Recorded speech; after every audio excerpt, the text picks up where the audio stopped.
Listo, entonces ahora sí, otra vez buenas tardes, qué pena hay problemas técnicos que siempre suceden con esto de la virtualidad, pero bueno. Entonces, como les decía ahorita la profe Diana, hoy vamos a ver esto en la parte teórica. Entonces voy a hacerles como una presentación, luego de la presentación vamos a pasar a la parte de preguntas y respuestas. Igual si ustedes van teniendo preguntas a medida que vamos avanzando, las pueden hacer en cualquier momento. La idea es que esta actividad sea muy dinámica, entonces si ustedes quieren preguntar cualquier cosa sobre lo que estamos hablando en el momento, lo pueden hacer, o si son preguntas ya como de otros temas que de pronto no encajan en el momento, las dejamos para cuando finalicemos la presentación y ahí les damos respuestas sin ningún problema. Y dentro de 8 días, bueno, no dentro de 8 días, sino el viernes de la próxima semana, creo que es la próxima clase, vamos a hacer ahí sí la parte práctica. La parte práctica es que vamos a hacer este formato que les decía ahorita, donde requerimos tener un Excel para que juntos vayamos construyendo un formato donde podamos calcular el requerimiento de líquidos de nuestro y de nuestros usuarios, tanto en el día normal o durante el día a día como en el ejercicio. Entonces voy a empezar a compartirles mi pantalla y empezamos.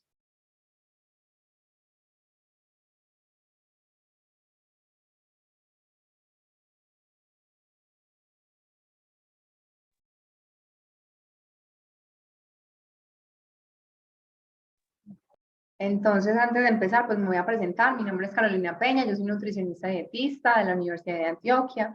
Soy de Medellín, pues si no se habían dado cuenta. Eh, Soy asesora para Colombia de este instituto que se llama el Instituto Gatorade de las Ciencias del Deporte. Es una institución que se encarga de hacer toda esa parte de investigación en nutrición e hidratación en el deporte y en otras áreas de la salud. En realidad no es solamente como enfocado en nutrición, sino en todas las ciencias de la salud. Ahorita les voy a mostrar la página donde pueden visitar este instituto, que tiene una página en español, es la que utilizamos para Latinoamérica, y les voy a mostrar como el material que pueden encontrar allí. Además de ser asesora del GSSI o Instituto Gatorade de las Ciencias del Deporte para Colombia, soy entonces también como la nutricionista de Gatorade para Colombia, con actividades ya más enfocadas con deportistas.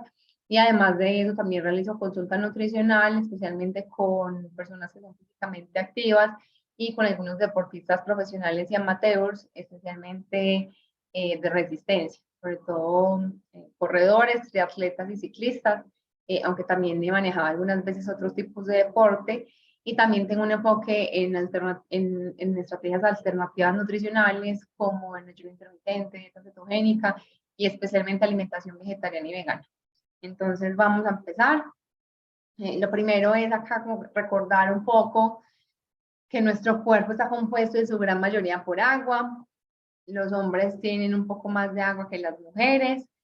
Eso se da debido a la composición corporal. Los hombres tienen una cantidad de masa muscular un poco mayor y en la masa muscular es donde más agua tenemos, pues en el tejido magro es donde más agua hay.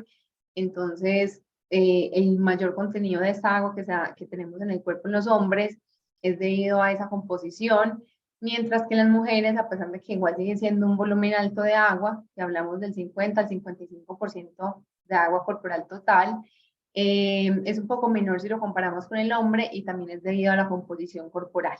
Como ustedes saben, las mujeres desde la preadolescencia empezamos a almacenar un poco más de grasa debido a que esa grasa es la que nos va a ayudar a soportar momentos donde hay una alta demanda energética como la gestación y la lactancia. Entonces, desde la preadolescencia, el cuerpo de una mujer se empieza a preparar para eso y por eso se dan estas acumulaciones de grasa, sobre todo en glúteos, en piernas, en brazos, para poder como tener unas reservas adecuadas para el momento de la gestación.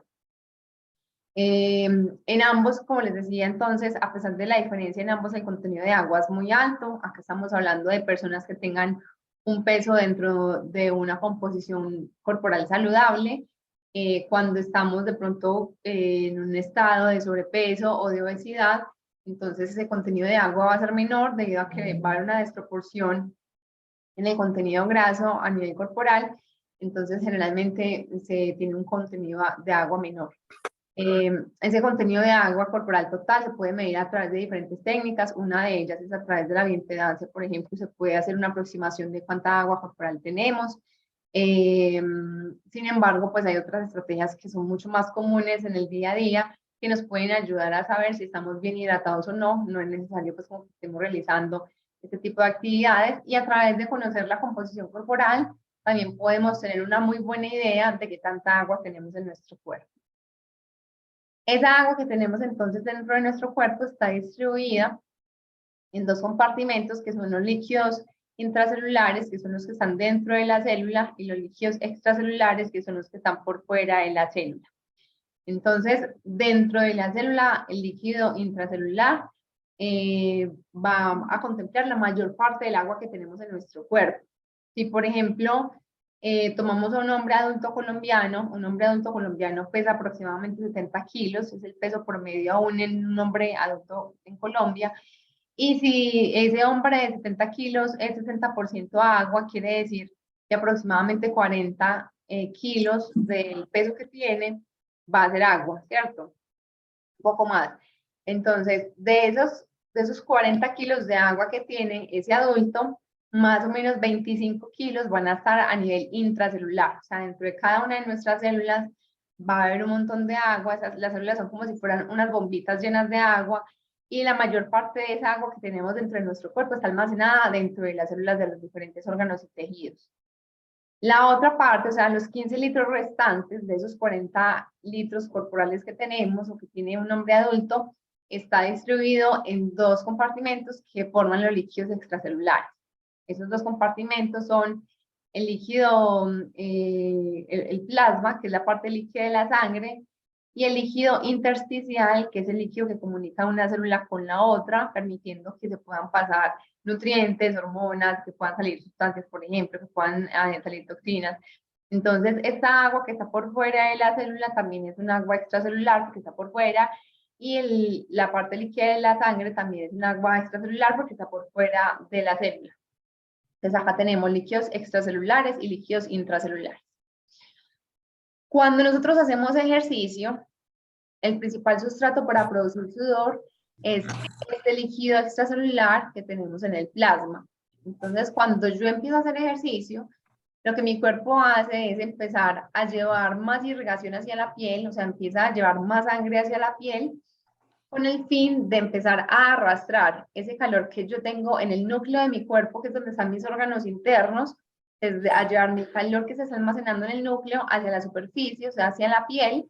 Entonces la sangre es encargada de llevar a través de esos conductos hacia los capilares y hacia la piel esa agua que está caliente, y a través de diferentes mecanismos que ya vamos a ver, empezar a eliminar ese calor.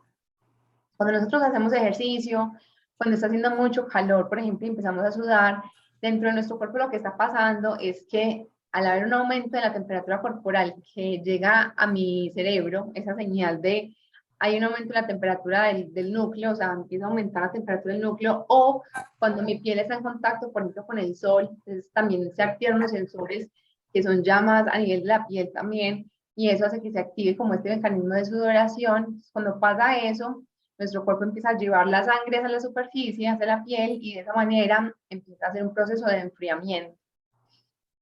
Para que yo haga eso, pues necesito estar bien hidratado, porque si no estoy bien hidratado, entonces la sangre va a estar más espesa. Es lo que pasa cuando estamos deshidratados y hacemos ejercicio. Disminuye la cantidad de agua que hay en la sangre, o que debería haber en la sangre, y eso genera algo que se llama hemoconcentración. La hemoconcentración es que esas cosas que son sólidas en la sangre se empiezan se empiezan como a concentrar, como a volver más espesas allí, porque empieza a bajar la cantidad de agua donde estaban diluidos. Es como cuando hacemos una sopa y la dejamos demasiado tiempo en el fogón. Lo que pasa cuando la dejamos demasiado tiempo cociéndose en un fogón es que se va a evaporar mucha agua, igual que nosotros con el sudor. Cuando nosotros hacemos ejercicio, evaporamos agua. Entonces, si yo no estoy tomando líquidos, es como si yo dejo una sopita en un fogón y dejo que esté hirviendo, hirviendo, hirviendo, eso va a empezar a evaporar y evaporar y evaporar agua, y cuando yo vaya a ver, pues hay menos cantidad de sopa. Con el cuerpo pasa lo mismo. Si usted está sudando y sudando y sudando y no toma líquidos, pues entonces va a disminuir la cantidad de líquidos que usted tiene en su cuerpo, esa sangre va a volverse más espesa, o sea, va a haber más poquita cantidad de agua, entonces la sangre va a volverse más espesa como la sopa, y eso tiene unas consecuencias. Las consecuencias ahorita las vamos a ir viendo, pero esas consecuencias se dan en diferentes sistemas de nuestro cuerpo. Por ejemplo, a nivel cardiovascular es el primero que se va a afectar, porque el corazón es el encargado de mover la sangre, y si la sangre está más espesa, pues él tiene que hacer más esfuerzo para moverla. Además, si hay menos cantidad de sangre y usted está haciendo ejercicio, entonces su corazón y su cerebro saben que usted sigue necesitando, ¿qué? Glucosa y oxígeno para poderse seguir moviendo, y resulta que la glucosa y el oxígeno se transportan a través de la sangre. Entonces, si usted tiene menos sangre y tiene un requerimiento más alto de energía y de oxígeno, entonces su cuerpo lo que hace es tratar de compensar que hay menos cantidad, aumentando la frecuencia de latido. Entonces su corazón empieza a trabajar mucho más rápido. Y esas cosas desde ahí empiezan a afectar y hacen que yo sienta que estoy haciendo un entrenamiento más intenso del que en realidad estoy haciendo. Eso se llama percepción del esfuerzo. Cuando yo estoy en malas condiciones, cuando por ejemplo estoy deshidratado, entonces como para mi cuerpo es un poco más duro hacer el ejercicio por lo que les acabo de mencionar, entonces yo empiezo a percibir que estoy como entrenando más intenso de lo que en realidad estoy entrenando. Si estoy corriendo, entonces siento como que estoy corriendo a una velocidad mayor, pero me enteras que voy y miro mi aplicación o mi celular o donde sea que yo mido cómo estoy corriendo, y en realidad estoy por debajo del promedio que siempre estoy corriendo, pero me siento más cansado. Entonces, esa es la percepción del esfuerzo. Y es una de las cosas principales que se da afectadas cuando estamos en un estado de deshidratación.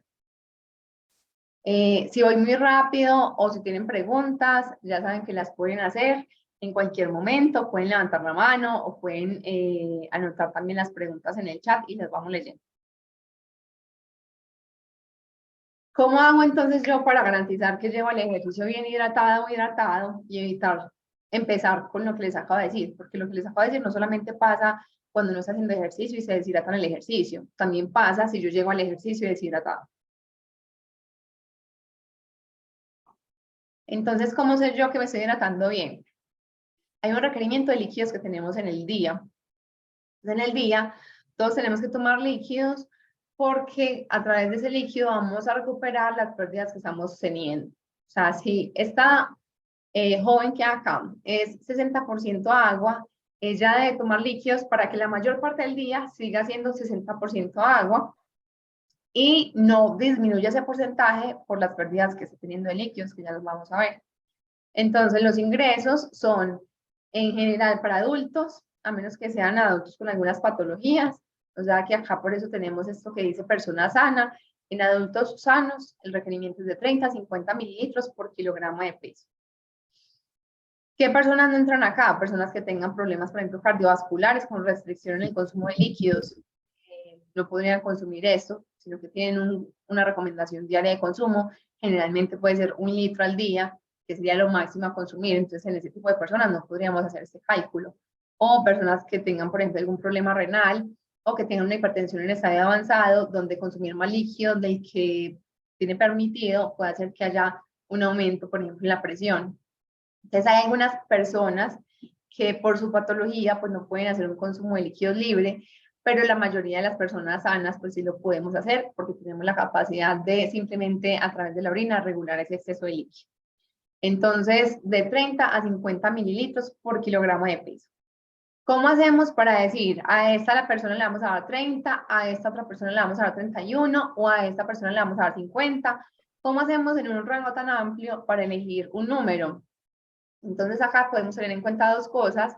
Una es qué tan activa es la persona, y acá sin tener en cuenta el ejercicio, porque ese requerimiento de líquidos es sin ejercicio, es para el día normal, sin tener en cuenta el entrenamiento, y ahorita vamos a ver cómo se calcula el del entrenamiento, pero esto es para el día normal. Entonces, teniendo en cuenta la actividad física cotidiana, y es, usted vive en un 5º piso y le toca subir y bajar escalas todo el día, o usted trabaja como Rappi y le toca estar en bicicleta todo el día haciendo domicilios, o usted está sentado todo el día en el computador porque sigue dando clases virtuales, como mi caso, entonces el requerimiento es menor. Entre menos me muevo, menos gasto en líquidos y en energía, y entre más me muevo, pues más gasto en líquidos y en energía también.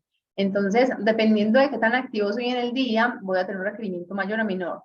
Otra cosa que tenemos en cuenta es el lugar en donde vive la persona. No es lo mismo la temperatura y humedad en Medellín que en La Guajira. Si yo estoy en un lugar que es más caliente, van a haber unos mecanismos que van a hacer que yo tenga una pérdida de líquido superior y que tenga que tener una ingesta mayor, entonces debo tomar más, entonces nos vamos por los rangos superiores, 45, 50 en días calientes, pero si vivo en una ciudad como Bogotá, donde mi cuerpo puede utilizar otros mecanismos de termorregulación, donde hay menos estrés por calor, entonces puedo irme a un rango más pequeño, 30, 35, si es una persona que es activa pero está en un lugar frío. Entonces, teniendo en cuenta esas dos cosas, vamos a elegir un rango entre 30 y 50 mililitros. Y ese rango puede cambiar. Y ese rango de hecho cambia, porque cambia según el día de cada persona. No todos los días son iguales, no todos los días nos movemos lo mismo, no todos los días es el mismo calor, no todos los días es el mismo frío. Entonces, obviamente, es un rango que es variable y puede ir cambiando de un día a otro, pero de esta manera vamos a conocer una aproximación de cuánta hidratación requiere nuestro usuario paciente. Entonces, ustedes que están en La Guajira, digamos que dentro de 8 días vamos a hacer también esta operación, pero digamos que ustedes hoy van a multiplicar su peso por 40. Entonces, les da una cantidad de líquidos que probablemente no vaya a ser esta misma, porque esta misma, pues tendrían ustedes que ser muy pequeños, pues como muy bajos o pesar muy poco para que multiplicando por 40 les den 2.300 mililitros al día. Entonces, la cantidad que a ustedes les dé ahí, 2.000, 3.000, lo que sea, sería el requerimiento de líquidos al día. Y ese requerimiento de líquidos al día se obtiene de esas 3 maneras. Entonces, la primera y la más importante es a través del consumo de líquidos. Y miren que acá dice líquidos y no agua, porque los líquidos no solamente, el agua no solamente está pues, en el agua pura, sino que el agua la encontramos en muchas cosas. El agua la encontramos en muchas bebidas, en todas las bebidas. Entonces, en este caso, por ejemplo, en este ejemplo que tenemos acá, esta persona necesita a través de líquidos 1.6 litros. ¿Quiere decir eso que tiene que servirse un termo y medio y tomarse todo el día el termo y medio? No necesariamente. Si a esta persona le gusta, por ejemplo, el café, entonces en la mañana se toma un vaso de café, ya le podemos descontar de este 1.600 unos 200 mililitros, que es lo que hace un café. Si en la mañana se come un yogur, entonces le podemos descontar otros 200 mililitros de un vaso de yogur. Si en el almuerzo se toma una sopa, entonces le podemos contar como 300 mililitros de lo que hace un plato de sopa. Entonces, esos líquidos son todos los líquidos. No es agua, es líquidos. El jugo, la sopa, el yogur, el vaso de leche, el café, el tinto, hasta una cerveza. Entonces, acá contamos todo lo que sea líquido.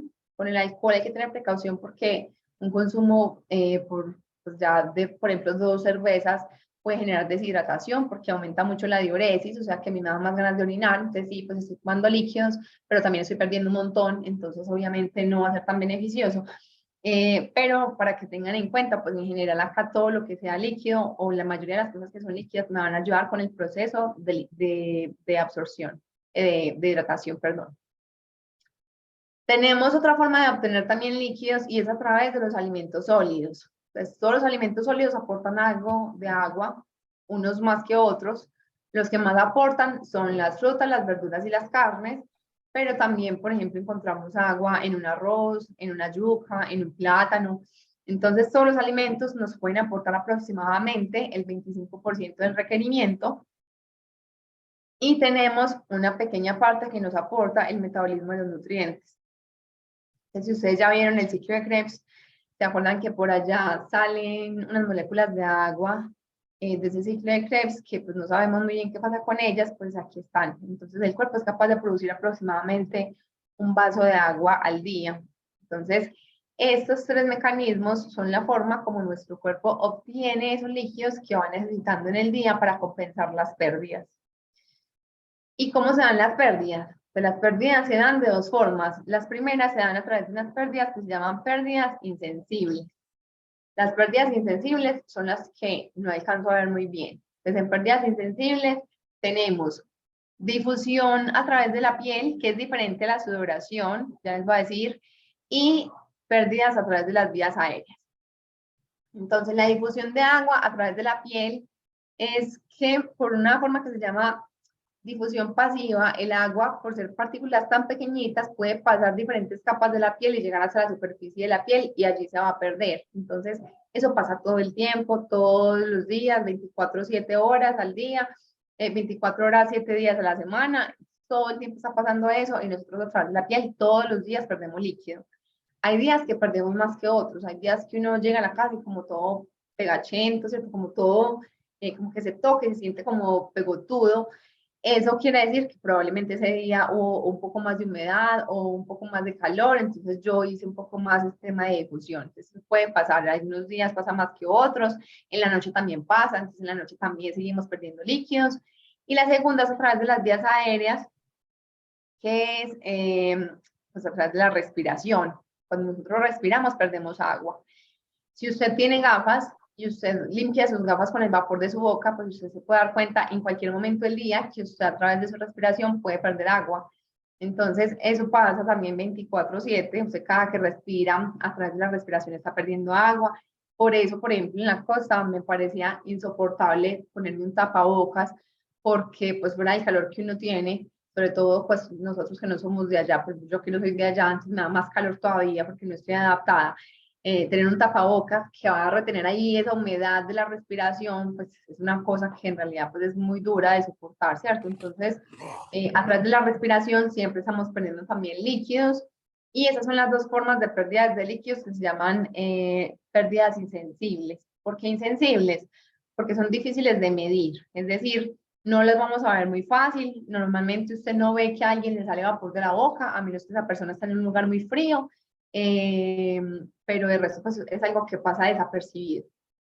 Las pérdidas sensibles son estas otras tres y son las que se pueden medir un poco más fácil y son más evidentes. Entonces, en pérdidas sensibles tenemos la orina. Y la orina, pues es evidente, cuando orinamos perdemos un montón de líquido, en mayor o menor medida según nuestro estado de hidratación. Entre usted más hidrate, más líquidos va a perder por la orina, y entre menos hidrate, pues menos líquido va a perder y más concentrada va a estar la orina. A través de las heces perdemos un poco de agua también, pero el líquido es súper importante y una buena hidratación es súper importante para la eliminación de heces, porque para que ese bolo fecal se mueva en el intestino, ese bolo fecal necesita que haya fibra y que haya una hidratación de esa fibra, o sea, que esa fibra esté hidratada para que se pueda desplazar normalmente. Si una de las dos cosas falta, probablemente nuestro sistema de digestión no vaya a funcionar muy bien. Entonces, es muy importante estar bien hidratados cuando vamos a, pues en todo el día o todos los días para poder ir al baño de forma normal. Y la transpiración, que acá si hablamos de sudoración. Entonces, la diferencia con esta difusión a través de la piel es que en la transpiración el agua sale por una glándula que se llama la glándula sudorípara. Y esta es la que se vuelve muy importante cuando hacemos ejercicio porque nos ayuda a perder gran parte del calor que perdemos, el que producimos a través del ejercicio. Entonces, la transpiración puede ser muy bajita en un día que usted no haga ejercicio, puede ser de 50, 100 o 200 mililitros según el ambiente en el que estamos y qué tanto nos movamos, pero puede subir hasta 2 o 3 litros por hora, dependiendo de usted cuánto sube. Entonces, en la transpiración es donde pues vamos a tener una mayor precaución a la hora de hacer ejercicio, porque es la que más se va a alterar con el ejercicio. Entonces, adicional a ese requerimiento que acabamos de ver, de lo que usted se tiene que tomar todos los días para que su cuerpo esté bien hidratado y recupere lo que está perdiendo en forma natural, usted debe hacer un consumo de lo que se está perdiendo a través de la sudoración, que ya ahorita vamos a ver cómo se calcula. Entonces, al unir las dos cosas, el requerimiento diario más el requerimiento para el ejercicio, vamos a lograr que nuestro cuerpo esté bien hidratado, inclusive los días que hacemos más ejercicio. ¿Hasta acá tienen alguna pregunta?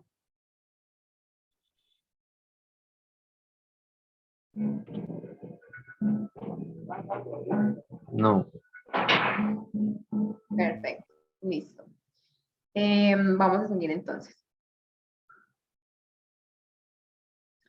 Acá tenemos mecanismos que generan calor en nuestro cuerpo y los mecanismos a través de los cuales se pierde ese calor.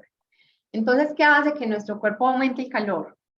El metabolismo basal, que es la energía que usted se gasta para estar vivo. El cuerpo siempre que utiliza calorías, va a dejar un desecho que es el calor. Entonces, como para que usted pueda respirar, su corazón pueda mover, etcétera, usted necesita calorías. Entonces, va a quedar un desecho de esas calorías que usted está utilizando en el día a día, que van a hacer que aumente la temperatura de su cuerpo. Por eso, a través de la respiración y de la piel, todo el tiempo, inclusive cuando estamos dormidos, tenemos activos los mecanismos de pérdida de calor y por eso perdemos agua para no acumular ese calor dentro de nuestro cuerpo. Entonces, este sería el primero, el metabolismo basal. El segundo serían los factores neuronales y endocrinos, que son la producción de las hormonas del estrés. Entonces, esto es un tema evolutivo y esto lo que hace es que al aumentar la adrenalina y noradrenalina, al aumentar la temperatura corporal, hace que las reacciones enzimáticas sucedan más rápido. Las reacciones enzimáticas son esas reacciones que se requieren para que el cuerpo pueda obtener energía de forma más rápida. Entonces, si a usted, por ejemplo, pues está en peligro, lo que permite que usted pueda reaccionar, correr más rápido, saltar cosas más altas, es esa producción de esas hormonas que hacen que sus enzimas, o sea, como toda esa mecánica que hay detrás de lo que la célula tiene que hacer para moverse, se funcione y se active mucho más rápido. Ahora, resulta que el ejercicio no es normal. El ejercicio no lo inventamos los humanos cuando nos volvimos sedentarios. Entonces, que usted se vaya a correr una media maratón, para su cuerpo no es normal. Si usted está corriendo es porque usted está en peligro de algo. Entonces, su cuerpo lo que hace es que cuando usted sale a correr, usted está ahí todo feliz entrenando, pero su cuerpo está en un estado de alerta diciendo como este lo está persiguiendo algo, está en peligro. Entonces, produzcamos estas hormonas del estrés para que él pueda correr más rápido y se salve de lo que sea que lo está persiguiendo. Eso entonces hace que aumente la temperatura corporal para que, como les acabo de decir, las reacciones enzimáticas se den más rápido, pero tiene otras consecuencias también. Las consecuencias son que hay otras actividades y otra producción, por ejemplo, hormonal, que no se va a activar durante un ejercicio de moderada y alta intensidad, cuando están presentes esas hormonas, porque el cuerpo en ese momento prioriza. Entonces su cuerpo lo que dice es como, bueno, si este lo está persiguiendo a un tigre y por eso está corriendo, no podemos dejar que le den ganas de orinar, porque pues en qué momento va a poder parar a orinar si lo está persiguiendo un tigre y tienes que correr rápido. Entonces, en el ejercicio de moderada y alta intensidad, por todas esas adaptaciones que se dan a nivel hormonal, se bloquea, por ejemplo, la diuresis. Entonces, generalmente, porque pueden haber excepciones, pero generalmente, cuando usted hace ejercicio de moderada y alta intensidad, no le van a dar ganas de ir al baño. Por eso la sobrehidratación es tan peligrosa cuando hacemos ejercicio. Entonces, ahorita hablamos de la sobrehidratación. Entonces, por ejemplo, esa es una de las cosas que se afecta. Otra es la producción de insulina. Si a usted lo está persiguiendo un tigre, su cuerpo no tiene tiempo de ir, producir insulina, que esa insulina llegue hasta la célula y active para que entre la glucosa y usted pueda obtener energía y pueda correr. O sea, todo eso no puede, el cuerpo no puede esperar. Entonces, en el ejercicio de moderada y alta intensidad, la célula tiene una capacidad de captar la glucosa sin necesidad de insulina. Y eso, por ejemplo, para los diabéticos es una ventaja, o para las personas con diabetes es una ventaja, porque cuando son deportistas en condición de diabetes, pues pueden ir y comerse un bocadillo, un Gatorade, tomarse o comerse un gel y no les va a pasar nada porque la célula en ese momento va a tener la capacidad de absorber esa azúcar sin necesidad de que haya una producción de insulina. Entonces, son cosas que hacen que aumente el calor, pero que tienen otras consecuencias en nuestro cuerpo también, que sí es importante tenerlas en cuenta. Y tenemos la última, que es la actividad muscular. Entonces, el cuerpo es muy ineficiente cuando se trata de hacer ejercicio y de movimiento, y se gasta una gran cantidad de energía tratando de eliminar todo el calor que se produce por la contracción. Entonces, cuando hacemos ejercicio, cuando se mueve y se contrae cada una de esas fibras, se genera mucho calor, y en el ejercicio, entonces, ¿qué pasa? Que están estas tres condiciones sumadas, porque usted en el ejercicio, pues su cerebro tiene que seguir funcionando, sus pulmones también, su corazón también, o sea, el metabolismo basal está activo. Fuera de eso se activan entonces estos factores endocrinos, por lo que les acabo de explicar, pero además usted está moviendo pues la mayor parte de los músculos de su cuerpo, y eso hace que se genere más calor. Entonces, en el ejercicio es el momento donde más calor vamos a producir. Esa pérdida de ese calor que se produce va a depender de las condiciones ambientales en las que estemos. Entonces, hay diferentes formas de perder el calor, pero esas formas de perder el calor van a estar relacionadas con dónde estamos haciendo el ejercicio. Entonces, empecemos con cada una de estas. Tenemos la radiación. La radiación es lo mismo que hace el sol con la Tierra. Entonces, el sol irradia calor. Entonces, la Tierra recibe ese calor. Como la Tierra está más fría que el sol, entonces ese sol se viene hacia acá. Ese calor, perdón, se viene hacia acá y acá es absorbido, o luego pues se vuelve y se sale a la superficie. Entonces, la radiación, nosotros también tenemos un proceso de radiación, nosotros también tenemos la capacidad de pasar nuestro calor a los objetos que están alrededor y que están más fríos. Si, por ejemplo, usted está en su casa o está en un salón usted en este momento le está pasando parte del calor que está produciendo por el metabolismo basal, porque está sentado, por ejemplo. Entonces, parte de ese calor que está produciendo, su cuerpo lo está perdiendo a través de radiación y usted se lo está transmitiendo a las cosas que están más frías alrededor suyo. Acá, por ejemplo, en Medellín, uno se puede dar cuenta de la radiación muy fácil cuando se monta en el metro. ¿Alguna vez han venido a Medellín y han montado en el metro? Como a las 6 de la tarde, eso es una cosa así como que no le cabe una persona más. Entonces, cuando usted está a esa hora montado en un transporte público con tanta gente, usted puede muy fácil sentir, inclusive pues ahí hay mucho contacto porque está la cosa muy apretada, pero inclusive si no hay contacto, usted puede sentir cómo le llega el calor por la radiación que hay conjunta de todas las personas que están en el mismo lugar. Entonces, por eso hace tanto calor, por ejemplo, en lugares que estamos como tan cerca, tan encerrados, donde hay tanta gente. Entonces, la radiación es eso, es sin contacto, sin tener que tocar, como nosotros somos capaces, igual que el sol con la tierra, de pasar nuestros rayos de calor hacia objetos que están más fríos que nosotros.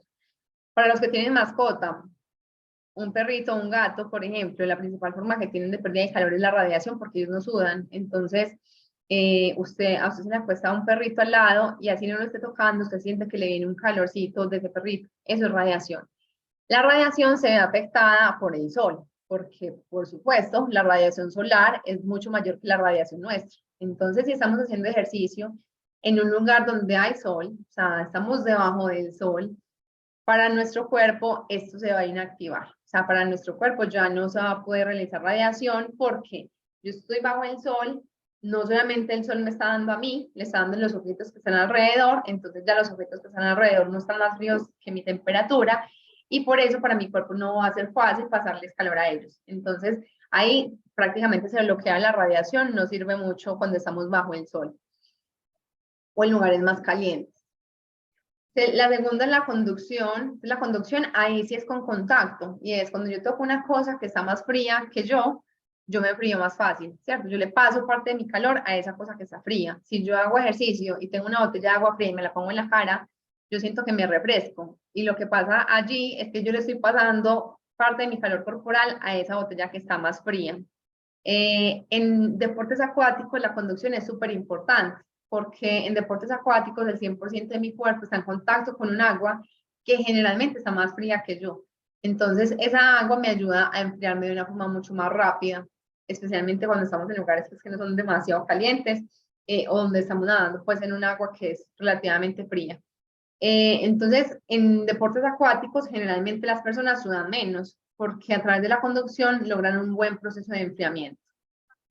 Tenemos la convección, que es la capacidad que tiene el viento a través del contacto con la piel de ir enfriando la sangre que llega caliente a la superficie. Entonces se da un proceso donde la sangre que estaba encima caliente se enfría y baja, o sea, baja como nuevamente a no estar en contacto con la piel y hace un intercambio con la sangre que viene, que está nuevamente caliente. Entonces, ese proceso de convección, perdón, si lo quieren ver como con mayor detalle, pueden ver cómo se da la convección solar, que hay unos videos de YouTube muy lindos sobre cómo sucede la convección, y es que cuando algo muy caliente llega a la superficie, a través del viento se enfría, entonces vuelve y baja y suben cosas más calientes.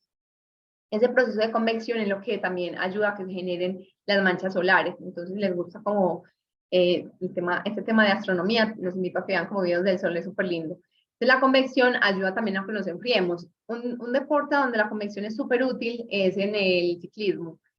Cuando nosotros estamos montados en bicicleta o haciendo un deporte rápido, por ejemplo, montando patines, montando en bicicleta, sentimos que sudamos un poco menos en comparación a cuando hacemos otros deportes, o por ejemplo, si yo monto en bicicleta, siento que sudo mucho menos cuando estoy afuera rodando en la calle que cuando estoy en mi casa en un rodillo.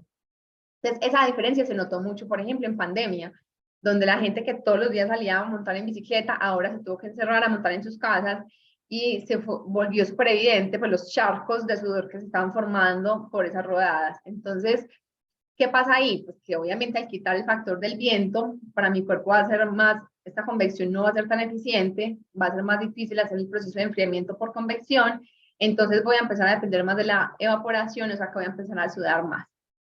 Y la evaporación es el más importante de las formas de pérdida de, sudor, de calor, con excepción de deportes acuáticos.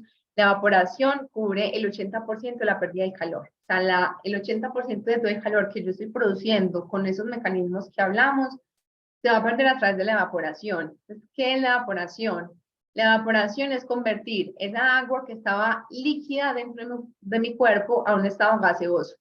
Eso es evaporar. Evaporar es volver lo que está líquido a gas. Y ese es un proceso que nosotros realizamos gracias a las glándulas sudoríparas. Entonces acá, muy importante que tengamos en cuenta que lo que ayuda a que nos enfriemos es lo que sale como gas, no lo que sale como gotas. Si usted suda mucho y le quedan gotas de sudor, ese sudor que a usted le queda sobre la piel, en la ropa, en el pelo, en el piso de la bicicleta, ese sudor no ayudó a que usted se enfriara. El que ayuda a que se enfríe es el que se vuelve gas, o sea, el que se evapora como gas.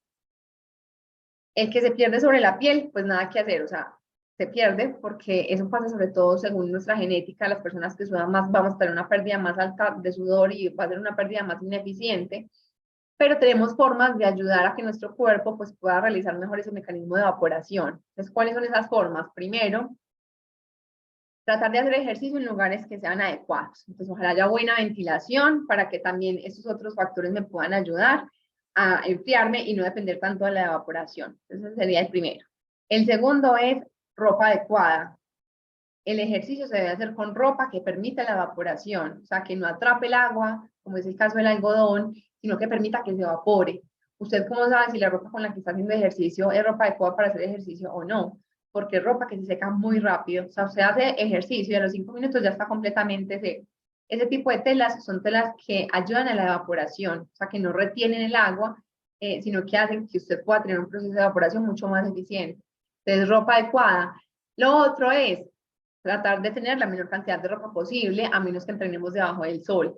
Si no entrenamos debajo del sol, entre más piel tengamos descubierta, más oportunidad damos para la evaporación. Entonces, entrenar con piernas y brazos descubiertos, en algunos casos, si no soy de un deporte donde tenga que usar un uniforme, si puedo tener la espalda descubierta, el abdomen descubierto, va a ser mucho mejor porque tengo mucha más superficie a través de la cual mi cuerpo va a poder generar ese proceso de enfriamiento. Y la última es quitar el exceso de sudor. Si yo sudo mucho, o sea, si me caen los chorros por los brazos, por la cara, por el cuello, entonces con una toalla, estar constantemente removiendo esas gotas de sudor o esos chorros de sudor va a permitir que nuevamente quede piel libre para que se vuelva a hacer el proceso de evaporación o se siga haciendo el proceso de evaporación. Entre más agua tengamos encima, es más difícil evaporar. Por eso en los lugares que son más húmedos, sudamos más, porque para el cuerpo es mucho más difícil generar este proceso de evaporación. Entonces, esas son las formas de pérdida de calor. La más importante es la evaporación, que nosotros conocemos como sudor. Y de acá muy importante que nos quede, que lo que ayuda a que nos enfriemos no es esa agua que nos chorrea, lo que ayuda a que nos enfriemos es el agua que se convierte a gas, que no alcanzamos ni siquiera a ver, esa agua que se convierte a gas, y en ese proceso de cambio de agua, de estado líquido, perdón, a gaseoso, es donde vamos a tener un proceso de enfriamiento. ¿De esta parte tienen alguna pregunta?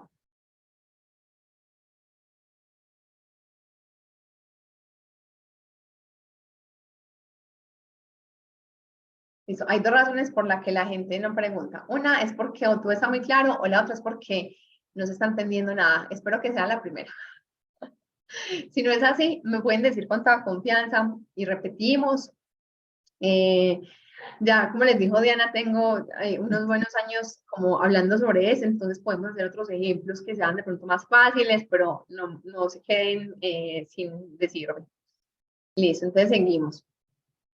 Tenemos acá una gráfica donde el GSSI, que es el Instituto Gator, que les contaba ahorita que vemos acá arriba, hizo una compilación de diferentes evaluaciones de sudoración. Nosotros, desde el instituto, hacemos unas pruebas que llamamos sweat tests, y esos sweat tests son actividades donde medimos cuál es la tasa de sudoración de deportistas. Generalmente acá en Colombia se hace con deportistas profesionales de fútbol. Entonces cogemos a los deportistas, miramos qué tanto sudan, miramos qué tanta sal pierden en el sudor y miramos cuál es su estado de hidratación antes y después del ejercicio. Entonces, En estos test determinamos cuáles son las pérdidas promedio de los jugadores y este estudio lo que hizo fue recopilar como los test de diferentes países que se hicieron a través del GSSI y ver cómo variaban las tasas de sudoración. Y lo que encontraron ellos es que varían mucho. Lo más común o lo más promedio es que las pérdidas de sudor sean en aproximadamente entre 1, 1.2, 1.5 litros, sobre todo 1.2 litros de sudoración por hora. Eso es una tasa de sudoración, es cuánto sudo por cada hora de ejercicio que hago, es una tasa de sudoración. Entonces, lo más común es que estemos dentro de ese rango, un poco menos de 1 litro hasta 1.2 litros por hora, pero tenemos personas que pueden sudar hasta 2, 3, 4, 5 litros por hora y personas que pueden sudar tan poquito como 200 mililitros, o sea, eso es menos de medio litro por hora. Entonces, la sudoración es muy variable y la sudoración depende de muchas cosas. La primera es la genética. Según la genética, usted va a sudar mucho o va a sudar poco. O sea, si en su familia sudan mucho, probablemente usted es una persona que va a sudar mucho, tiene muchas glándulas sudoríparas y va a tener una pérdida alta de líquidos. Y ahí no es que esté desentrenado, no es que tenga más grasa, eso no tiene nada que ver. Eso es un tema de glándulas sudoríparas, o sea, la cantidad que tenemos y es un tema netamente genético. Ahora, si usted suda muy poquito, quiere decir que usted tiene menos glándulas sudoríparas, pero con las que tiene logra manejar su temperatura corporal. No es que la persona que suda poco está almacenando el calor o que no está entrenando bien. Simplemente es que genéticamente es una persona más eficiente perdiendo el calor. Entonces las dos cosas son normales. Sudar mucho es normal, sudar poquito es normal. Lo importante es que yo sepa yo más o menos cuánto sudo, porque según lo que yo sudo debería ser mi proceso de hidratación. Entonces todo es normal, pero todo se debería conocer. Entonces tenemos tasas de sudoración que pueden ser muy diferentes, pero además en una misma persona la sudoración puede variar mucho y puede variar según, uno, la intensidad del ejercicio. Si yo hago una clase de CrossFit, por ejemplo, obviamente va a sudar muchísimo más que si me voy a una ciclovía a caminar con mi abuelita. Pues, o sea, por lógica, porque ya hemos hecho ejercicio toda la vida, es obvio que entre más intenso entrenamos, más vamos a sudar y viceversa, ¿cierto? Entonces, no es que la persona que suda poquito en la clase de CrossFit pues ya va a quedar bañada. No, pero en proporción a la actividad que es menos intensa, probablemente va a sudar un poco más, probablemente le suben un poco el cuello, los cachetes. Entonces, es como proporcional, pero va a cambiar según la actividad que estamos haciendo, según la intensidad del ejercicio, según las condiciones ambientales, sudamos más en lugares que son más húmedos o más calientes, según la ropa, lo que les decía ahorita, si tenemos demasiada ropa encima, para el cuerpo es más difícil evaporar el calor, entonces vamos a sudar más. Si tenemos ropa que es inadecuada, por ejemplo, los deportistas los que son de deportes de combate, que tienen estos trajes, que creo que cada deporte, el nombre del traje es diferente, no me lo sé, pero esos trajes que usan como las personas que practican karate o taekwondo, como ese tipo de trajes que son de algodón y que además ellos debajo se ponen más ropa, por ejemplo, hacen que la sudoración sea muy alta. Generalmente ese tipo de personas tienen una pérdida muy alta de peso a través del sudor en sus prácticas, porque para el cuerpo con toda esa ropa encima y de algodón, pues es muy difícil la evaporación. Igual, por ejemplo, con los implementos deportivos. Entonces, no sé si ustedes saben, pero el Gatorade se desarrolló en Estados Unidos en una universidad que se llama la Universidad de la Florida. Y se desarrolló precisamente porque habían, en Estados Unidos ustedes saben que no juegan tan bien fútbol, pero son como, para ellos es más importante el fútbol americano, pues no tanto como para nosotros el fútbol soccer, que sería el fútbol nuestro, sino que ellos son más de fútbol americano y otros deportes como béisbol, que de pronto en la costa sí se ve un poco más. Entonces, ¿qué pasa con el fútbol americano? El fútbol americano, pues primero, generalmente son deportistas muy grandes. Segundo, tienen una gran cantidad de ropa encima, o sea, son trajes muy completos. Y tercero, tienen muchos implementos deportivos encima porque tienen muchos equipos de protección. Esas tres condiciones, y por ejemplo, jugar en la Universidad de la Florida, que es de donde se desarrolló el Gatorade, en época de verano, pues era un tema que era muy complejo, donde tenían jugadores que podían perder hasta 8 kilos a través de deshidratación después de un partido. Entonces, ¿cómo se desarrolla esta bebida hidratante? Porque el médico del equipo le empiezan a decir, necesitamos que estos deportistas orinen para hacerles pruebas de doping, no están orinando, o sea, pasaban hasta 6 horas y sus deportistas nada que orinaban, hidratándose, y nada que alcanzaban a hacer una recuperación para poder orinar y entregar su muestra. Entonces este médico empieza a analizar el sudor y dice, oh, bueno, es que acá está faltando reponer como estas sales también, empecemos a darle otras cosas, y este médico que se llama Robert Cave desarrolló ahí la bebida hidratante que conocemos como Gatorade. De hecho, el nombre Gator hace alusión a los Gators de la Florida. Entonces, en esta universidad, ustedes saben que en Estados Unidos las universidades tienen como mascotas. Entonces, la de ellos es como un gator, que es como un cocodrilo, y por eso pues de ahí sale como este nombre. Entonces, este tema de los implementos deportivos, pues tiene un peso muy importante también en qué tanto sudamos. Si usted tiene un montón de cosas que son súper pesadas de encima, pues para usted va a ser más difícil moverse, hacer el esfuerzo, y eso hace también que haya implicaciones sobre qué tanto suda usted. Entonces, si por ejemplo cogiéramos un jugador de rugby y lo comparáramos con un jugador de fútbol americano, que son deportes que pueden ser un poco similares y con unos tamaños un poco similares, probablemente el jugador de fútbol americano sude más, no porque sea más eficiente ni nada, sino porque el jugador de rugby pues tiene una ropa mucho más ligera, no tiene tantos equipos de protección, y puede entonces terminar haciendo un mejor proceso de termorregulación. Otras cosas que afectan también la tasa de sudoración son el grado de entrenamiento y la aclimatación. Entonces, si estoy más entrenado generalmente, pues no voy a percibir tan intenso el ejercicio, entonces puedo sudar un poco menos. Y la aclimatación también tiene un papel muy importante cuando, por ejemplo, tenemos personas que compiten en lugares donde no están acostumbrados a entrenar, entonces generalmente aumenta la sudoración como una forma de compensar por ese calor excesivo. Generalmente para eso se recomienda que la persona se vaya 1 o 2 semanas antes al lugar donde va a competir para hacer ese proceso de adaptación, pero pues como ustedes saben, si de pronto alguno de ustedes es deportista, pues se han dado cuenta que en Colombia, bueno, y yo creo que en el mundo, a menos que sea fútbol, pues en realidad no se hace mucho en el tema de adaptación, solamente como en ciclismo muy profesional y en algunos equipos de fútbol, no en los colombianos, se pueden ir unos días antes a aclimatarse, pero en general pues es un tema que no se maneja, entonces ahí hay que tener en cuenta que no se puede hacer el proceso de aclimatación.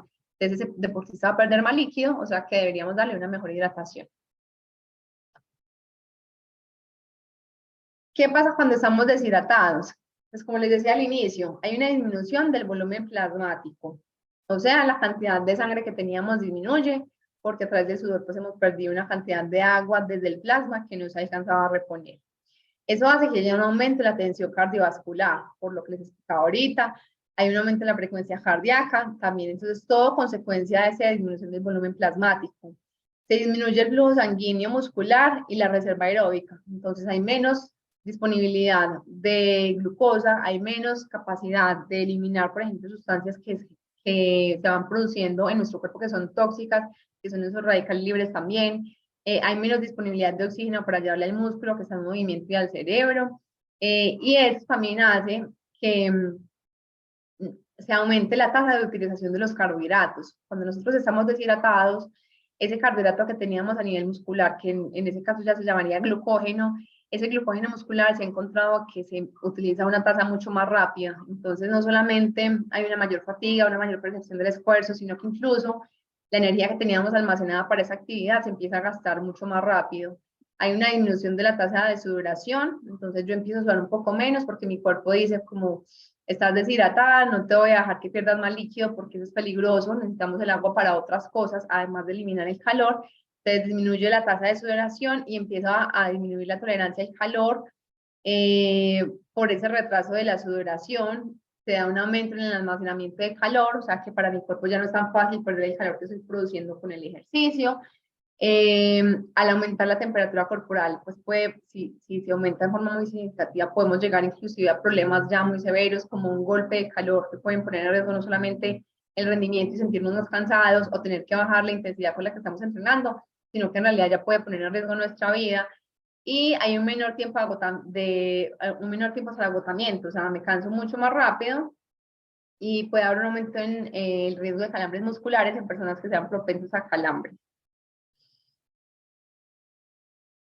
Todo eso entonces pasa cuando hay un mal estado de hidratación y todo se da por una cosa que se llama temperatura indiferente. Entonces, nuestro cuerpo trata de mantener una temperatura que sea normal en nuestro núcleo siempre. Si estamos en un lugar muy frío, ¿qué pasa y qué hace nuestro cuerpo? Toda la sangre se concentra en el núcleo. Entonces, toda la sangre se va de las extremidades hacia el centro, hacia donde están nuestros órganos vitales, para de esa manera poder mantenernos vivos la mayor parte del tiempo que sea posible. Porque para el cuerpo no es en realidad relevante si usted pierde una pierna o si pierde una mano, pero sí es relevante que usted pierda un órgano vital, pues sin un órgano vital usted no puede vivir, por eso son vitales. Entonces, el cuerpo lo que hace es priorizar. Si estamos en un lugar muy frío, pues se concentra toda la sangre para mantener el calor en el núcleo. Por el contrario, si estamos en un lugar muy caliente o estamos haciendo ejercicio, entonces estamos produciendo mucho calor en el núcleo, no queremos que aumente la temperatura del núcleo, porque eso hace que nuestros órganos no funcionen bien, empiezan a fallar y se puede dar la desnaturalización de las proteínas, o sea, las proteínas empiezan a dañar, como si las estuviéramos cocinando. Entonces el cuerpo no deja tampoco que eso pase o trata de que eso no pase, entonces empieza a sacar la sangre hacia la piel, hacia la superficie, para que por los mecanismos que vimos anteriormente, pues empiece a perder todo ese calor y en el núcleo la temperatura que se conserve sea la normal. Para que esto funcione, yo tengo que estar bien hidratado o bien hidratada, porque el agua tiene muchas funciones en el cuerpo y no todas son iguales de importantes. Hay funciones más importantes que enfriarnos. Una, por ejemplo, que se me viene a la cabeza ahorita, la más importante de todas es llevarle oxígeno y glucosa al cerebro. Si al cerebro no le llega oxígeno y glucosa, o en el caso de una persona que esté adaptada a la dieta cetogénica, no le llegan cuerpos cetónicos, pues, o sea, su cerebro no funciona, ¿cierto? Sin oxígeno no funcionamos. Entonces, el cuerpo tiene que empezar a priorizar y dice, bueno, entonces como tengo tan poquita agua, yo necesito llevarle oxígeno a estos músculos, necesito que mi cerebro tenga oxígeno, necesito que haya un recambio adecuado, por ejemplo, en los pulmones. Entonces empecemos a priorizar. Hay poquita agua, apaguemos la sudoración, que podemos aguantar un poquito más sin sudar, aumentando el calor corporal, pero pues las otras cosas no se pueden apagar. Entonces empieza a apagar cosas a medida que yo me voy deshidratando. Por eso la deshidratación pues se va volviendo potencialmente muy peligrosa. Entonces, para usted poder hacer este proceso de termorregularse de forma indiferente, pues es necesario que estemos bien hidratados cuando hacemos ejercicio y cuando estamos en condiciones que son adversas, como muy calientes o muy húmedas. Igual como la pérdida de sudor varía con cada persona, la pérdida de sodio también. Entonces, hay personas que son altas perdedoras de sodio, o sea, que tienen un sudor que es muy salado, y hay personas que tienen un sudor que no es tan salado. Hay personas, por ejemplo, en la costa no ve mucho eso, cuando entrenan con ropa oscura, que terminan con la ropa blanca. Entonces, como si tuvieran un montón de, literalmente, sal encima. Y eso literalmente es sal. Si, por ejemplo, yo me toco la cara después de entrenar y siento como una arena en la cara, en el cuello, en los brazos, o lo veo en mi ropa oscura, eso lo que me está mostrando es que probablemente yo soy una persona con una alta pérdida de sodio. Entonces, dependiendo de la pérdida de sodio que tenemos, pues vamos a tener que hacer la reposición. Entonces, en ese mismo estudio que les mostré ahorita, también compararon cómo era la pérdida de sodio de diferentes jugadores. También es muy variable, también varía mucho según la genética, según el consumo de alimentos y el consumo de sal, por ejemplo, en la persona. Pero el año pasado se hizo el lanzamiento de este parche que se llama el Gatorade Sweat Patch, o el GX Sweat Patch, y este parche lo que hace es que recolecta una muestra de sudor. Yo me lo pongo antes de hacer ejercicio, recolecto la muestra de sudor y esto se va llenando por acá con el sudor y se va volviendo naranja, y esta parte de acá inicialmente era blanca, donde está como ese lila, y se va volviendo lila. Entonces, a través de una aplicación del celular, yo le voy a tomar una foto a este parche y esa aplicación me va a decir cuánto sudé, o sea, la tasa de sudoración que vimos allá atrás, cuánto estoy sudando, cuánto líquido pierdo en una hora de ejercicio que hago, pero además cuál es la concentración de sal o de sodio en ese sudor. Y de esa manera, yo con esos dos datos ya puedo hacer una programación de cómo va a ser mi hidratación entonces en el próximo entrenamiento, cómo va a ser mi hidratación cuando me vaya a competir, porque ya sé que estoy reponiendo algo muy cercano o exactamente lo que estoy perdiendo a través de la sudoración. La próxima clase, si quieren, vemos como mejor este parchecito. Y la idea es que a través de la profe les voy a mandar uno para que hagamos una rifa. Y uno de ustedes, ojalá uno que sea pues deportista, lo pueda utilizar y pueda obtener entonces esa información. Elvis tiene la mano levantada. Adelante, Elvis. Bueno, buenas tardes. Muy interesante el tema. Yo quiero preguntar cómo puede ayudar la hidratación a ganar masa muscular y aumentar el peso. Listo. Entonces, el aumento de masa muscular se da gracias a un proceso que es adaptación al ejercicio, ¿cierto? Yo hoy entreno, después del entrenamiento hago una recuperación. Entonces, en el entrenamiento, cuando es un entrenamiento que es adecuado, yo lo que hago es romper unas fibras musculares, esas fibras se rompen y lo que mi cuerpo lee con ese rompimiento es, o sea, esta persona necesita ser más fuerte, necesita un músculo más grande, porque está levantando unas cargas con las que este músculo no es capaz, entonces vamos a empezar a construir un músculo más grande. Entonces, yo hago ese rompimiento de la fibra y lo que viene después del rompimiento es la recuperación. Y la recuperación se hace principalmente a través de la alimentación y el descanso. En esa alimentación se ha encontrado que cuando yo tengo, pues primero, cuando tengo una mala hidratación durante el ejercicio, se da mayor degradación de proteínas. Entonces, si yo hago un ejercicio con un mal estado de hidratación, puedo degradar más las proteínas, o sea, puedo hacer que se rompan más fibras en una forma que no necesariamente va a ser beneficiosa y la recuperación va a tomar más. Y lo segundo es ya cuando estoy en el momento de recuperación, entonces el consumo de proteínas, de carbohidratos, de hidratación, me va a ayudar a que ese músculo vuelva y se regenere. Y el hacer eso en forma frecuente, ¿cierto? El entrenar, romper, recuperar, entrenar, romper, recuperar, es lo que me lleva a las adaptaciones del ejercicio y es lo que me va a llevar a ese aumento de la masa muscular. Entonces, ¿cómo afecta la hidratación en ese proceso? Durante el ejercicio, si estoy mal hidratado, voy a tener menos disponibilidad de energía, porque va a llegar menos cantidad de glucosa a mi cerebro, por ejemplo, haciendo que la percepción del esfuerzo sea mayor y que yo pueda levantar un poco menos de peso. Aunque en deportes de fuerza, en realidad, la información no es muy clara. Se ha estudiado durante muchos años como la relación de la hidratación y los entrenamientos de fuerza y todavía no está muy claro si en realidad si hay un efecto tan grande. Parece ser que afecta más los deportes de resistencia, pero hasta el momento pues es como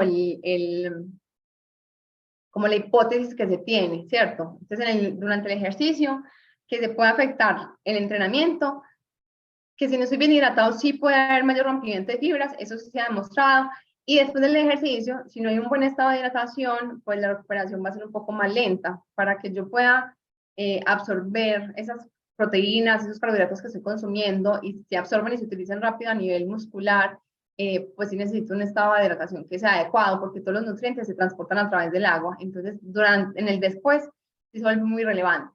Ahora, ¿con qué tiene que ser la hidratación? Puede variar, ¿cierto? Ahí sí depende como del tipo de ejercicio que esté realizando, qué tanto tiempo estoy haciendo, en dónde estoy haciendo el ejercicio, para yo definir qué es la mejor estrategia, si tomo solamente agua, si puedo tomar otro tipo de bebidas y me pueden beneficiar de alguna manera.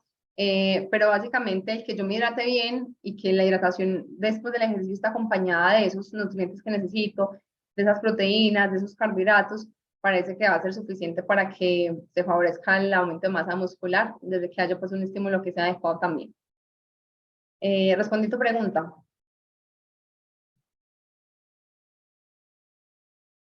Sí, entendido. Perfecto. Gracias. Listo, entonces seguimos por acá. Estábamos entonces en concentración de sodio en el sudor. La recomendación, entonces, por ejemplo, para una persona que se ponga este parche y le salga una concentración de sudor de, no sé, 1200 mililitros, milimoles por litro, la recomendación que hace el GSSI es reponer al menos la mitad. Entonces, ya con esa información, uno como nutricionista puede tener como un plan que sea mucho más completo a la hora de decirle a un ciclista, bueno, usted se va a tomar en esa primera hora que esté rodando esta cantidad de líquidos, esta cantidad de sales y cómo vamos a ir haciendo eso de forma progresiva para que la persona pues tenga un equilibrio de líquidos que sea adecuado y que le permita hacer su entrenamiento, su competencia de forma que sea adecuada. ¿Cómo podemos saber si la persona está bien hidratada? Entonces, o que se está hidratando bien durante el ejercicio.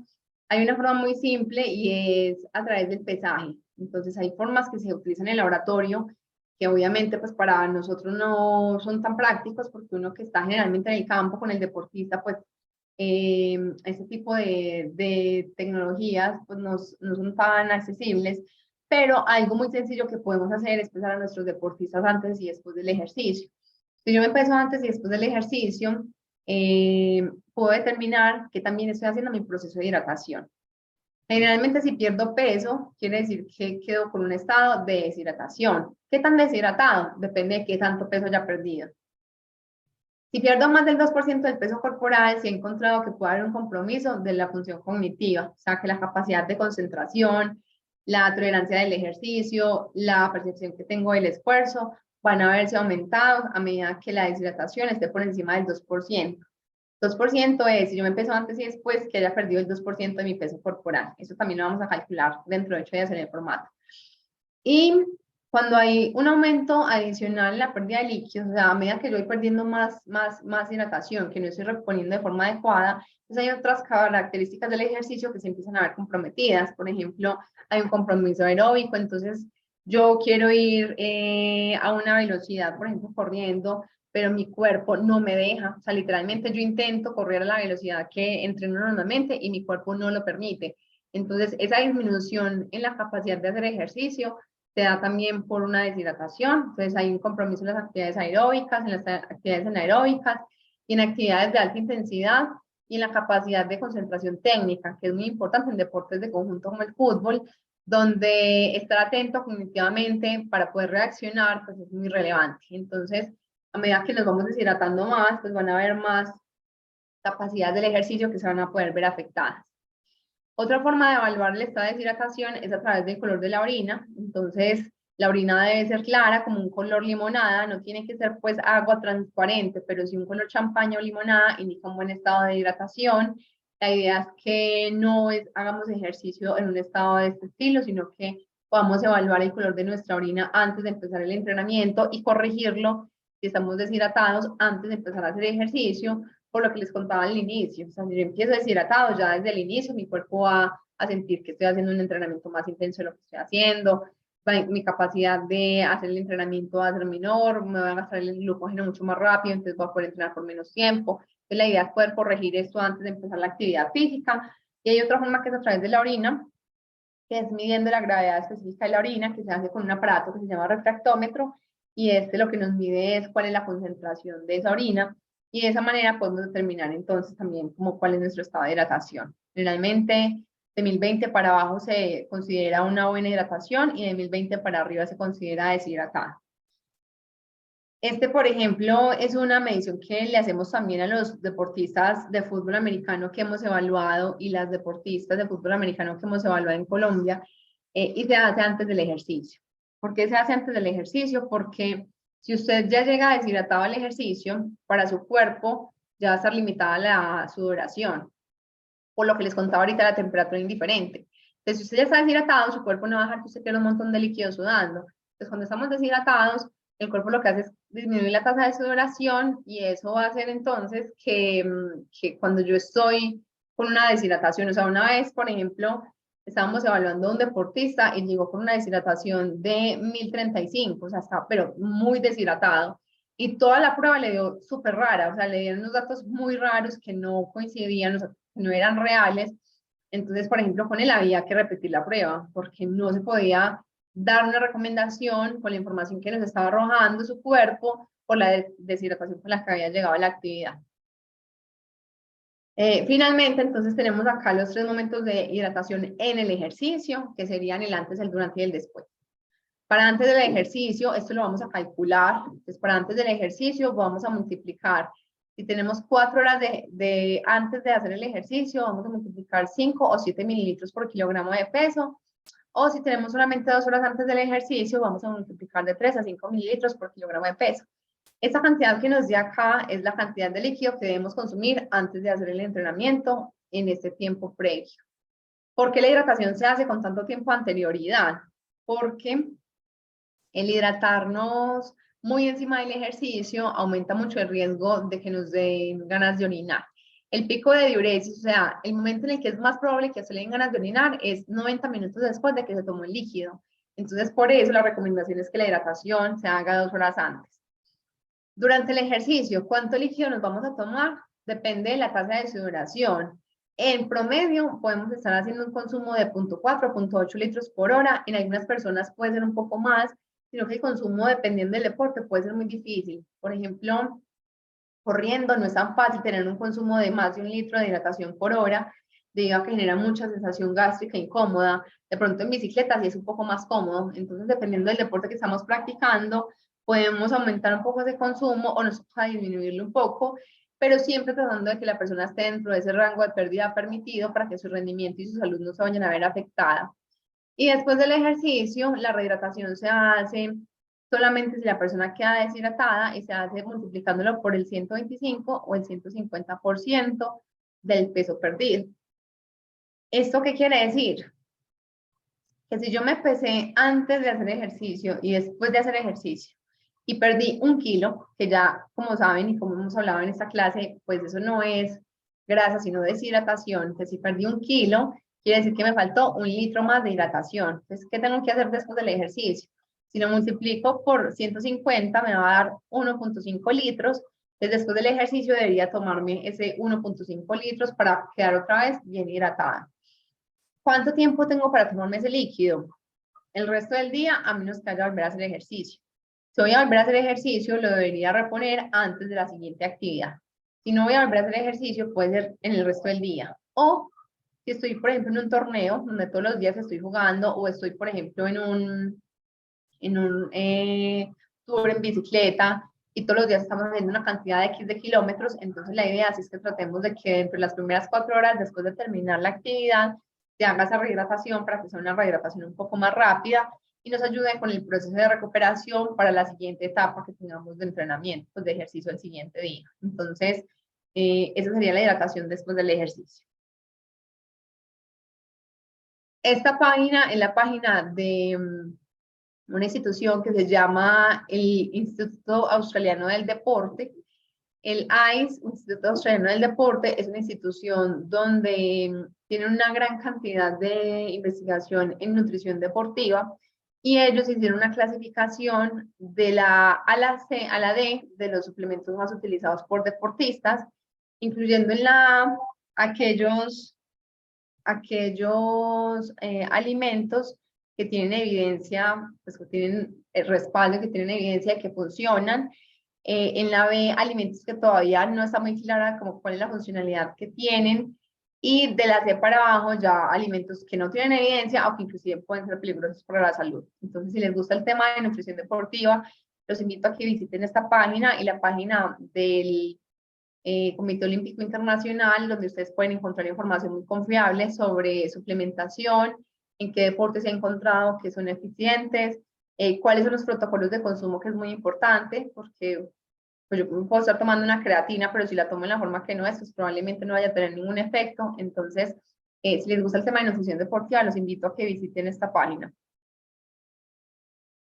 Y acá les dejo mis redes sociales para que me sigan. Yo había pasado, como creí que esta clase iba a ser un poco más corta, había pasado el taller para este lado, entonces les quiero mostrar acá cómo se hace un taller de sudoración. El taller de sudoración es diferente al sweat test. Este es un sweat test, por ejemplo. Acá estábamos haciendo un sweat test con el Medellín. Este era antes de los parches que tenemos ahorita, entonces les poníamos una gasa que se llama apósito.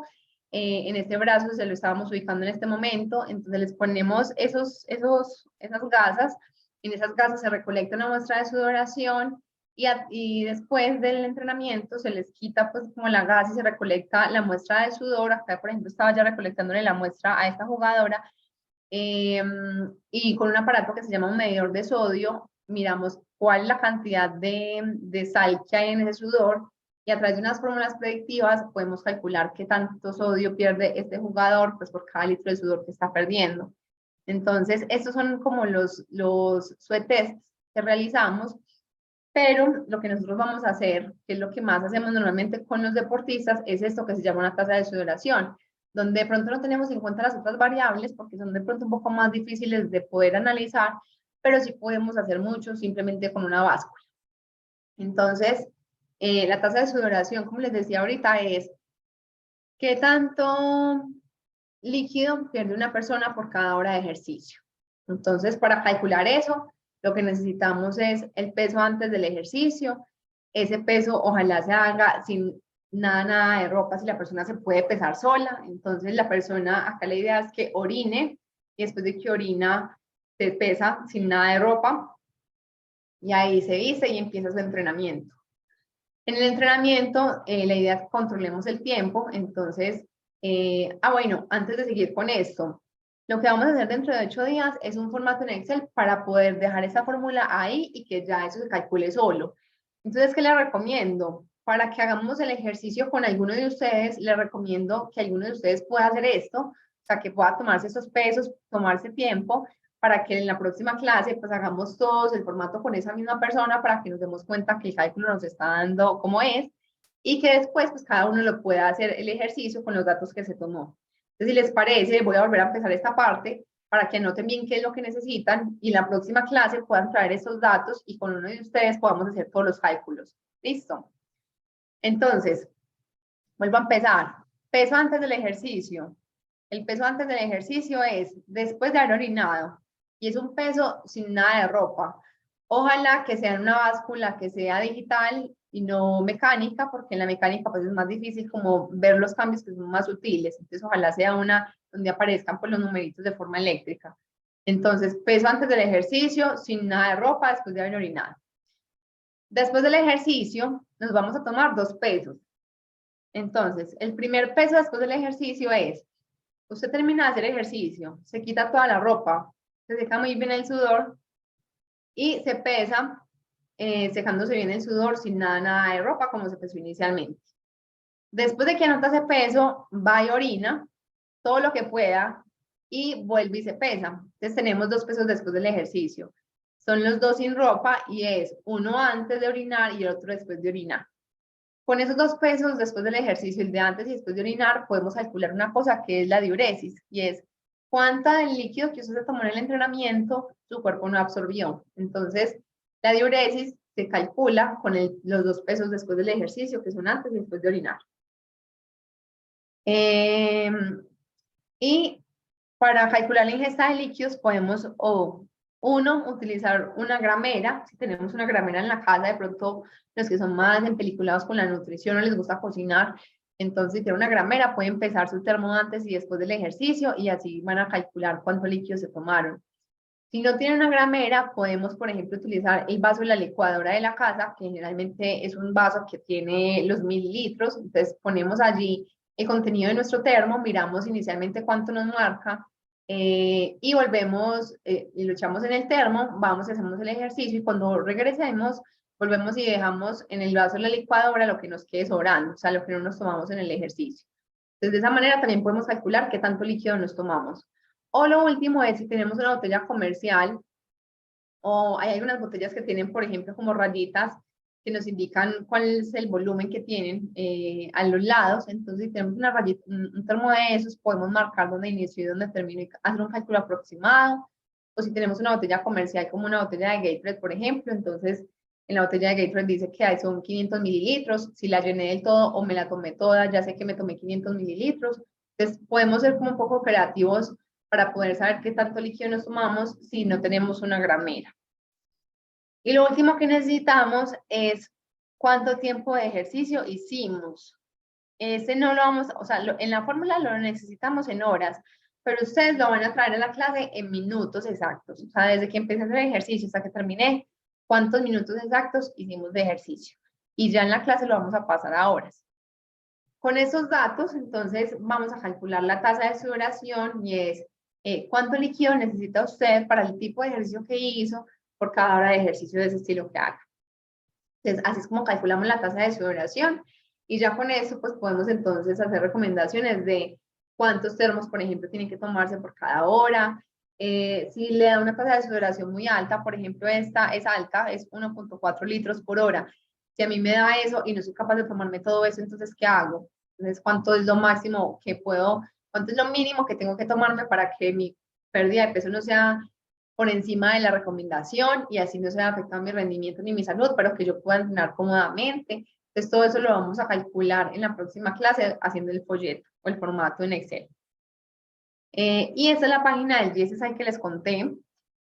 En esta página, esta es la versión en español, ustedes pueden encontrar en esa primera pestaña unos artículos científicos, se llaman Sport Science Exchange, y son artículos en español de libre descarga relacionados con hidratación, suplementación, energía, pérdida de peso, un montón de cosas pueden encontrar allí. Entonces, pues simplemente se meten allí, miran qué temas están interesados y los descargan. En educación continua, actualmente tenemos GSSI University, tenemos unos webinars que hemos realizado desde el 2020 y tenemos unos cursos. En este momento hay curso de nutrición, de suplementación, y creo que va a empezar uno de alimentación vegetariana o alimentación basada en plantas. Todo es gratuito, todo lo pueden hacer en el tiempo que ustedes quieran. Entonces, si ustedes empezaron uno de los cursos o están viendo uno de los webinars y nada más pudieron ver 10 minutos y luego quieren ver el resto, lo pueden hacer. O sea, no está como amarrado a que lo vean en un tiempo determinado. Los que son GSSI University, por ejemplo, tienen unas evaluaciones y les dan certificados. Todos tienen certificados si ustedes los completan. Y como les digo, son gratis. Entonces, ahí tienen un montón de material para que ustedes puedan estudiar, especialmente si les gusta toda esta área de nutrición deportiva. Y tenemos en esta otra pestaña que se llama materiales educativos, unos materiales que son ya mucho más sencillos, ya no son artículos, sino resúmenes muy fáciles de entender, que son materiales que yo creo que se pueden utilizar muy fácil con deportistas, con niños, con papás de deportistas. Esos materiales, por ejemplo, yo los imprimo y se los doy cuando voy a dar una charla en una liga o en un club, se los llevo, por ejemplo, a los papás para que ellos entonces tengan como un mayor conocimiento sobre cómo hidratar a sus hijos, qué alimentos darles antes de un entrenamiento, como ese tipo de cosas que son preguntas muy frecuentes y que acá se explican de una forma que es mucho más sencilla y entendible para ellos. También son de libre descarga, también los pueden descargar de ahí e imprimir o utilizar virtuales. Entonces, todo ese material lo tienen ustedes a su disposición por si lo quieren utilizar. Esta es la página que ya se las voy a mandar al chat también para que la tengan en el chat disponible. Y, pues bueno, hoy esta clase me rindió porque la tenía programada más cortica. Entonces no me cambió el switch mental para hacerla más larga, pero ya entonces si quieren, si les parece, quedamos acá a disposición para ir respondiendo preguntas.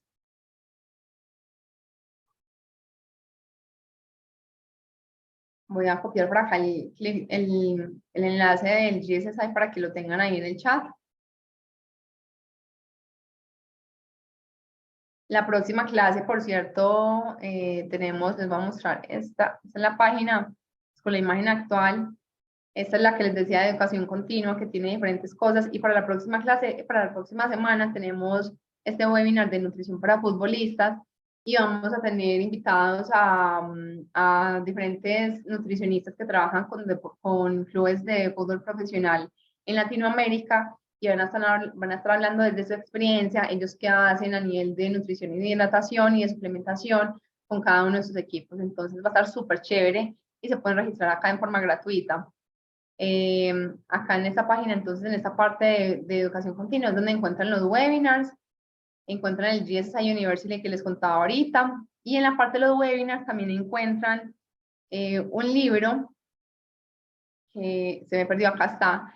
Este año lanzamos este libro que realizamos varios nutricionistas, donde tiene toda una primera parte de nutrición deportiva, como de conceptos, de cálculos, y luego son una serie de recetas que permiten entonces, en las recetas está cuál es la cantidad de calorías por porción, qué cantidad de proteína y de carbohidratos y de grasas aporta por porción, e inclusive hay algunas recetas que están personalizadas para Colombia, para poder tener como ingredientes que sean más comunes acá. Entonces, este libro es súper chévere, también lo pueden, simplemente se inscriben acá en la página y lo pueden descargar de forma gratuita. Y bueno, acá están como todos los webinars y los materiales que les estaba contando. Les voy a copiar esta página para que les quede allí.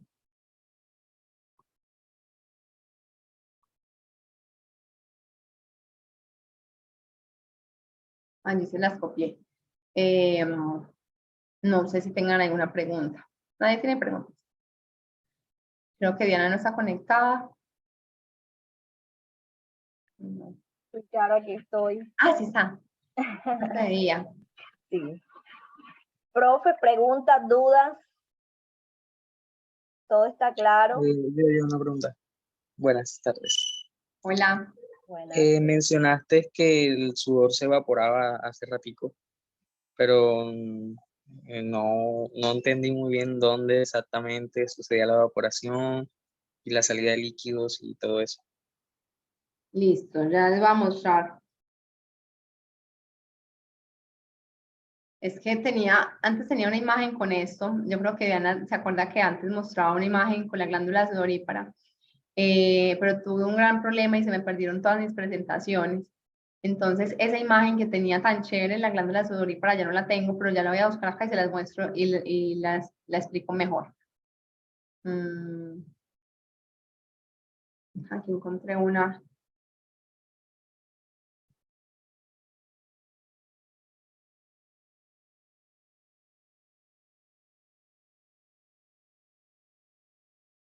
En la página de Gatorade nada más me registro y ya todo normal, ¿cierto?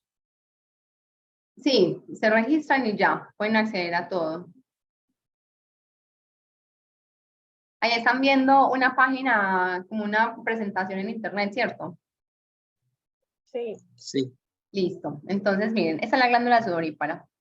La glándula sudorípara está compuesta por esta primera parte que se llama porción secretora y el conducto excretor. Entonces, tiene dos partes. Esta que es como este glomerulito de aquí y esta otra parte que es el conducto, que es el que llega hacia la piel. Entonces, a la glándula sudorípara, estas cosas que ustedes ven donde está mi señalador, que son unas cositas blanquitas, acá llega la irrigación sanguínea. Entonces, allí llega toda la sangre, a través de sus vasos, llega la sangre que está transportando el calor. Y en esta primera porción hay un ingreso de agua y de sales. O sea, solamente pueden ingresar las partículas que son las más pequeñas. Ingresan las otras cosas que son sólidas de la sangre, como los glóbulos rojos, las proteínas, etcétera, se quedan por fuera porque no pueden ingresar acá, es como si fuera un colador, solamente ingresan agua y sales, que son lo más pequeño, y algunas pequeñas toxinas, y empieza a subir por este conducto excretor el agua transportando ese calor. Este conducto excretor, gracias a una hormona que se llama la aldosterona, puede hacer un proceso que se llama reabsorción. Entonces, a través de la aldosterona se genera una reabsorción de sales, porque acá en esta porción ingresan todas las sales que habían en la sangre. Pero a medida que esa agua con sales va subiendo por ese conducto, la aldosterona hace que se vuelvan a absorber unas sales y lleguen nuevamente al torrente sanguíneo. Entonces, al final, la cantidad de agua o la cantidad de sales que perdemos en ese sudor va a ser mucho más baja en comparación a lo que inicialmente pues, se iba a perder.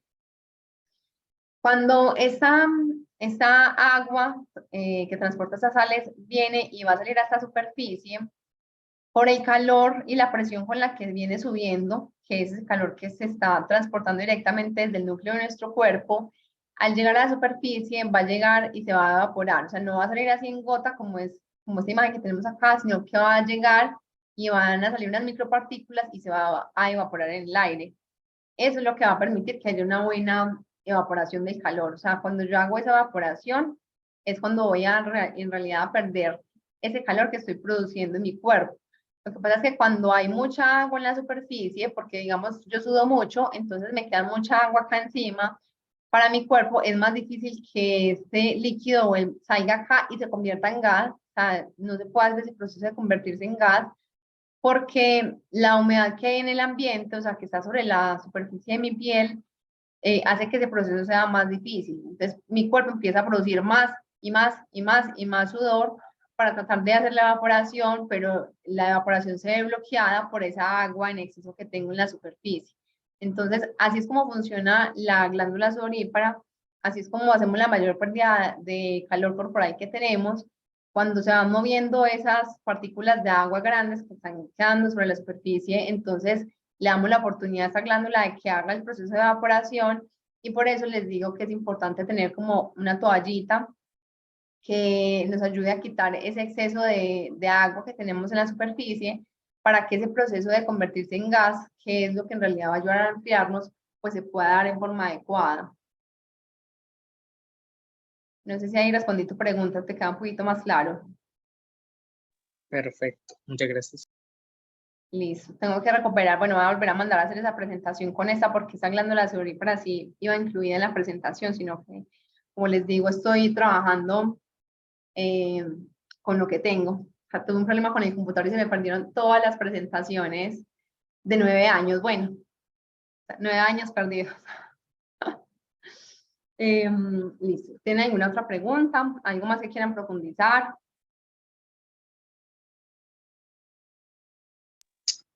Otra cosita. Yo por lo general, yo nado allá en la universidad y yo a veces se me hace muy tarde, no sé qué, y salgo sin desayunar, sin tomar agua ni nada, entonces prácticamente salgo deshidratado. Y nado mi hora y media sin tomar agua todavía y tomo la agua que yo quiera después del entrenamiento. Pero nunca me he sentido deshidratado ni que se me van las luces, ni cosas así por el estilo. Supongo que ya es cosa de mía, de mi fisiología y eso. Ahí también tienes una ventaja y es que estás haciendo un deporte acuático. Entonces, como les decía ahorita, cuando son deportes acuáticos, uno no depende tanto de la sudoración, o sea, no sudas tanto. Si, por ejemplo, nosotros te empezáramos a ti, me imagino que también haces algún fortalecimiento en gimnasio o algo así para fortalecer, pues como además de la natación, ¿cierto? Como deportes en tierra. Sí, O solamente natación, sí, listo. Entonces, si te empezáramos, por ejemplo,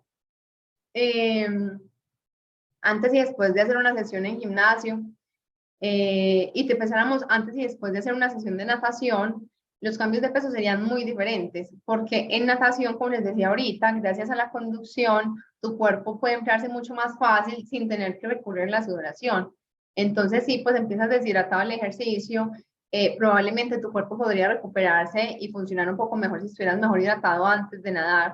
Por ejemplo, hay un café, podría ser una buena opción antes de arrancar, porque la cafeína pues tiene mucha evidencia de que puede ayudar en muchos deportes a mejorar, por ejemplo, la capacidad de concentración, a disminuir la percepción de la fatiga. Entonces, por ejemplo, un café ahí antes puede ser una buena estrategia.